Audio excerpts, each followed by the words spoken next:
అందమైన నిర్మాణం రావాలంటే ఖచ్చితంగా ప్లాస్టర్ ఆఫ్ పారిస్ చేయాల్సింది. మరి అలాంటి పిఓపి ఎలా తయారు చేస్తారో ఈ వీడియోలో చూద్దాం. కరీంనగర్ చెందిన మొహమ్మద్ అర్షద్ వీటిని తయారు చేసి అమ్ముతున్నారు. ముందుగా పిఓకి కావాల్సిన పౌడర్ను తీసుకొని వాటికి తగినంత వాటర్ తీసుకొని బాగా కలిపి టేబుల్ పై 10 mm సైజులో గ్లాస్ పైన పోసి అందులో కొంచెం సిలికాన్ వేసి బాగా కలిపి గ్లాస్ పై పోస్తారు. మృదువుగా వచ్చే వరకు తాపితో మంచిగా నేర్పి సుమారు 5 గంటల పాటు ఆరబెడతారు.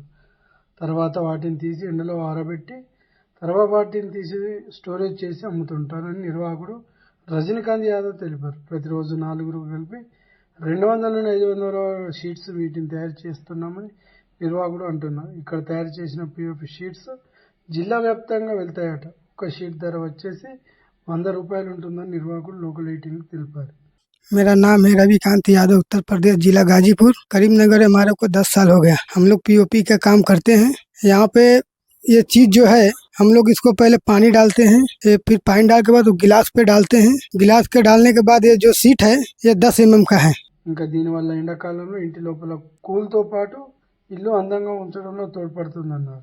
ఇల్లు అఫీషియల్గా ఉండడానికి కూడా కనబడుతుందట. ప్రస్తుత కాలంలో ప్రతి ఒక్కరు ఇంటికి పైకప్పును వీటిని ఉపయోగిస్తున్నారు. ఇవి లేకుండా ఎక్కడ కూడా ఇంటి నిర్మాణం కూడా లేదట.